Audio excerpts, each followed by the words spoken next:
Everyone, welcome to our digital library. I am doctor Khushi Sahu and हम लोग NCRSM के syllabus को डिस्कस कर रहे थे। इसके पहले मैं सारे सब्जेक्ट्स के ऑलरेडी सिलेबस डिस्कस कर चुकी हूँ, किससे क्या इंपॉर्टेंट टॉपिक्स है, टॉप 20 क्वेश्चंस क्या फॉर्म हो सकते हैं और कैसे आपको प्रेजेंटेशन करनी है।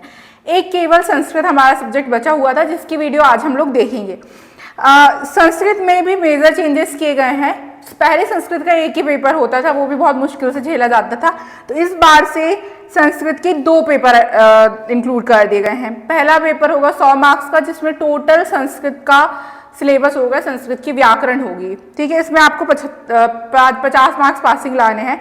देन होगा पेपर 2 जिसमें 80 मार्क्स का संस्कृत होगा और 20 मार्क्स का आयुर्वेद का इतिहास होगा, जो कि पहले पदार्थ विज्ञान के पेपर 2 में इंक्लूडेड था। तो ये है मेजर चेंजेस, यानी थ्योरेटिकल पेपर आपका हो गया 200 मार्क्स का और दोनों पेपर में पर्टिकुलरली आपको 50-50 मार्क्स स्कोर करने होते हैं। ये भी हम अभी वीडियो में देखेंगे कि आपको कैसे 50 मार्क्स आप आसानी से स्कोर कर सकते हैं, कोई डरने वाली बात नहीं है। और प्रैक्टिकल जो होगा वो 75 मार्क्स का वाइवा होगा इसमें और 10 मार्क्स सिलेक्टिव के हैं। इंटरनल असेसमेंट के 15 मार्क्स, इस तरीके से 100 मार्क्स का वाइवा, यानी टोटल जो होगा सब्जेक्ट वो 300 मार्क्स का है। ये तो हमने देख लिए, थोड़ा डरने वाली बात है इसमें, क्योंकि संस्कृत जो है वो जनरली हम लोग पहले से पढ़ते हुए नहीं आते, स्पेशली CBSE के बच्चे। तो आप लोगों का टारगेट केवल 50 मार्क्स स्कोर करना होना चाहिए। इसमें टॉप करना या बहुत अच्छे मार्क्स गेन करना, ये टारगेट हमारा नहीं होना चाहिए। 50 अब यानी हमारे 50-60 के बीच में मार्क्स आ गए, दैट्स इट। बाकी इसमें कोई डरने वाली बात नहीं है, वो हम देखेंगे। कि देखिए संस्कृत सबसे पहले देखते हैं किसने पेपर 1, हम आज पेपर 1 देखेंगे। पेपर 1 में क्या चीज इंक्लूड की है, तो 11 टॉपिक्स है टोटल। और ये 11 टॉपिक्स भी हमारे लिए बहुत ज्यादा होते हैं। इसमें पहले में परिचय दिया हुआ है, इसमें आपको महेश्वर सूत्र कितने होते हैं, उच्चारण स्थान कितने होते हैं, क्या क्या है उनके नाम, ये सारी चीजें यहाँ पर याद करनी है। और बहा प्रत्यय क्या है, आभ्यंतर प्रत्यय क्या है, इनके बारे में लिखना है। यानी संस्कृत का बेसिक है, एकदम बेसिक है। तो ये फर्स्ट पॉइंट है इंपॉर्टेंट। देन आता है संज्ञा।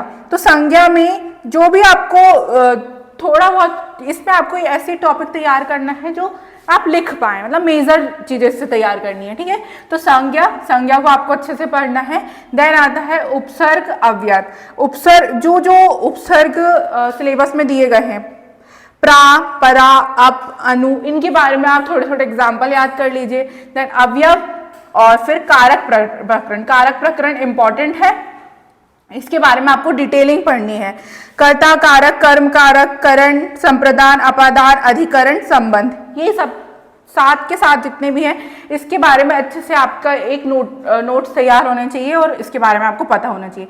देन संधि पढ़नी है। तो संधि में स्वर संधि, व्यंजन संधि विथ एग्जाम्पल, फिर इसके भी अंदर जो भेद आते हैं वो। समास के जितने टाइप का भी बताया गया है, जनरली 6 टाइप का बताया गया, अवयव, तत्पुरुष, बहुब्रीहि, द्वंद्व, इस तरीके से उनके एग्जाम्पल सहित आपको ये चीज याद रखनी है। तो ये भी एक मेजर टॉपिक हो गया। अब मैं बताऊंगी कि इनके बारे में आपको कंटेंट तैयार करना है। अबाउट 1 से 1.5 पेज का कंटेंट जो है वो आपको तैयार करना है। तो किन किन की बात करी मैं आपको, 3rd, 4th, 6th और 7th टॉपिक के स्पेशली। फिर शब्द रूप, धातु रूप, ये थोड़ा टिपिकल पड़ता है, तो इनमें भी आप कुछ कुछ तैयार कर सकते हैं। और 10th और 11th टॉपिक प्रत्यय है और विशेषण के बारे में आपको जनरली देखना है। क्यों बोल रही हूँ, ये जो जिन टॉपिक्स में गोला लगा हुआ है उनको आप छोड़ दीजिए। बाकी जितने भी टॉपिक्स है, उपसर्ग, अवयव, संधि, समास, शब्द रूप और धातु रूप, इसमें आपके पास एक कंटेंट, मेजर कंटेंट तैयार होना चाहिए अबाउट 1 से 1.5 पेज तक का। क्यों, ये हम आगे देखेंगे। तो आपका सिलेबस हो गया। अब देखते हैं कि इससे पेपर क्वेश्चन कैसे फॉर्म होने वाला है। तो यहां पर दिया हुआ है, एक सेकेंड, यहां पर दिया हुआ है मल्टीपल चॉइस क्वेश्चन आपके आने वाले हैं 20। उसमें से 5 टॉपिक तक 1 to 5 क्वेश्चन आएगा केवल और केवल टॉपिक 1 से, यानी परिचय। तो महेश्वर सूत्र के अंदर से आपके 5 MCQ क्लियर हो जाएंगे। देन संज्ञा से आगे के 5 MCQ आएंगे। ठीक है, देन आता है टॉपिक नंबर 11 से लेके 15 तक कारक प्रकरण से, तो कारक में जो टाइप्स दिए हुए हैं उसके कर्ता, करण, अधिकरण, इन सब से क्वेश्चन आएगा। तो 5 एमसीक्यू आपके इससे फिक्स हैं।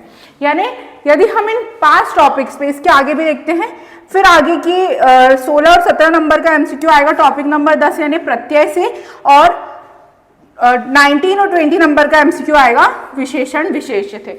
यानी 20 मार्क्स आप इन 5 टॉपिक को केवल पढ़कर स्कोर कर सकते हैं, और पुराने पेपर जब आप सॉल्व करेंगे तो उनमें से आपको इनके एमसीक्यू आराम से मिल जाएंगे। तो इन 5 टॉपिक पे केवल आपको पर्टिकुलरली कहाँ से एमसीक्यू फॉर्म होते हैं, हो सकते हैं, उन पॉइंट्स पे ज़्यादा ध्यान देना है। तो 20 में से आपके 15 प्लस मार्क्स कहीं पर भी नहीं गए। फिर आते हैं हम शॉर्ट आंसर क्वेश्चन में।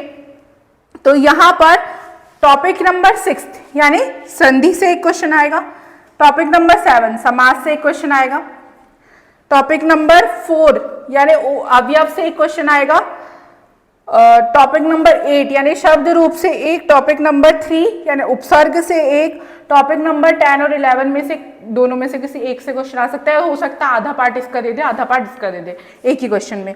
देन टॉपिक नंबर 9 से 7th नंबर का क्वेश्चन आएगा यानी धातु रूप से, और टॉपिक नंबर 8 से आएगा 5th और 6th मिला के कारक और संधि में से किसी एक से। तो मोस्ट प्रोबेबली चांस है कि वो कारक से दे दे, क्योंकि पहला क्वेश्चन आ रहा है संधि से, तो इस वजह से।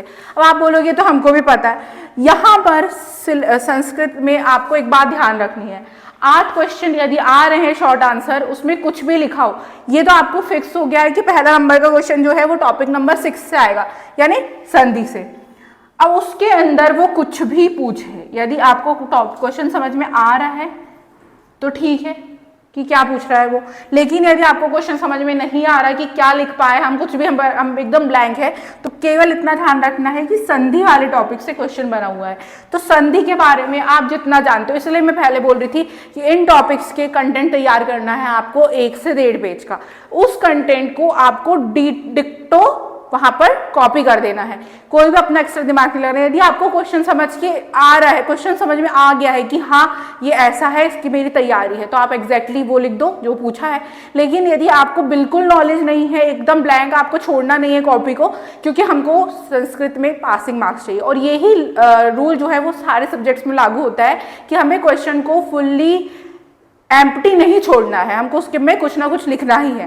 तो संस्कृत में स्पेशली यदि उसने पहला क्वेश्चन संधि से रिलेटेड दिया है, आपने वो पॉइंट पकड़ लिए, संधि, छित्वा, योजिता, संस्कृत समझ में नहीं आ रही, केवल संधि वर्ड समझ में आ गया, तो उसमें आप संधि के बारे में 1 से 1.5 पेज का, 1 पेज का मैक्सिमम कंटेंट लिख दो, आपके मार्क्स वहां पर फिक्स्ड है। फिर कुछ टॉपिक नंबर 7 है, उसमें विग्रह वाक्य, पदों का विग्रह करके लिखना है। तो ये है 5 पद आएंगे, 5 पद आएंगे, मतलब इसमें 5 ऐसे क्वेश्चन होंगे। फिर विग्रह करना, तोड़कर लिखना है, तो 1 मार्क्स ईच। फिर इसी तरीके से शब्द रूप 5 क्वेश्चन आएंगे 1 मार्क्स के। इस तरीके से वो हर एक क्वेश्चन में 5 ऐसे क्वेश्चन देगा। मतलब क्वेश्चन नंबर 4 है तो उसमें से 5 क्वेश्चन है, एक क्वेश्चन में 1 मार्क्स मिलेगा, यानी टोटल 5। तो आपके लिए ये भी स्कोरिंग है कि इनको आपको प्लेन नहीं छोड़ना है। यदि आपको 3 आ रहे हैं 3 लिखो, 4 आ रहे हैं 4 लिखो, और कुछ भी नहीं आ रहा तो भी कुछ ना कुछ अपना दिमाग लगा के लिखो। यदि आप पढ़ोगे तो आपको कोरिलेशन तो हो जाएगा कि ये है। अब जैसे विभक्तियां आती है, राम, रामा, रामीण, तो वो एक पैटर्न याद कर लो कि यहाँ पे ये आता था, कुछ की भी आए हमको उसको टेबल को फिल करना है। तो ये स्कोरिंग होता है, क्योंकि हम संस्कृत में इससे ज़्यादा वर्क नहीं कर पाते। देन आता है लॉन्ग आंसर क्वेश्चन। तो टॉपिक नंबर 8 और 5 से एक क्वेश्चन आएगा, टॉपिक नंबर 7 से एक क्वेश्चन आएगा, टॉपिक नंबर 6 से एक क्वेश्चन आएगा, और टॉपिक नंबर 5, 9 और 10 से एक क्वेश्चन आएगा यहाँ पर। अब करना क्या है, तो क्वेश्चन नंबर 1 जो है टॉपिक नंबर 8 और 5 से आएगा। इसमें शब्द रूप लिखने आने हैं, यानी जैसे मान लीजिए क्वेश्चन नंबर 1 है, उससे 5 क्वेश्चन आएंगे, 1 2 3 4 5। इसमें एक क्वेश्चन 2 मार्क्स कंटेन करेगा। यानी आप इसमें से यदि कितने 3 क्वेश्चन भी करते हो तो 6 मार्क्स हो गए, 4 भी करते हो तो 8 मार्क्स हो गए। तो इसमें अपने को करना पूरे है, तो इस तरीके से आपको मार्क्स डिस्ट्रीब्यूशन करना है। Then question number 2 topic number 7 से, इसमें भी सेम पैटर्न फॉलो हो रहा है, समास विग्रह करना है। टॉपिक नंबर 6 से 3rd क्वेश्चन आएगा, इसमें जो भी रेखांकित वर्ड है उसकी संधि लिखनी है। और क्वेश्चन नंबर 4 इसमें आ और आ यानी 2 डिवीजन कर दिया। तो पहले में 5 क्वेश्चन आएंगे 1 मार्क्स ईच, और सेकंड वाले में बाद प्रयोग करना है, 5 क्वेश्चन आएंगे 1 मार्क्स ईच। इस तरीके से डिस्ट्रीब्यूशन होगा। तो घबराना बिल्कुल नहीं है। एमसीक्यू में 4 टॉपिक आप अच्छे से करिए, एमसीक्यू स्कोरिंग है, 15 मार्क्स वहां से आ जाएंगे। देन क्वेश्चन नंबर 2 जो कि हमारा 40 मार्क्स है ना, 5 मार्क्स का ईच क्वेश्चन है।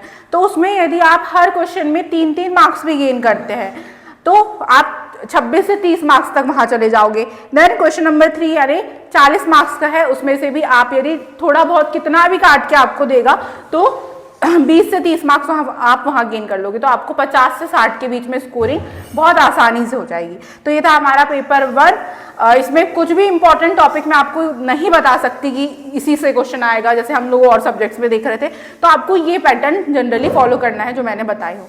Thank you so much. Stay connected with our digital library for more videos.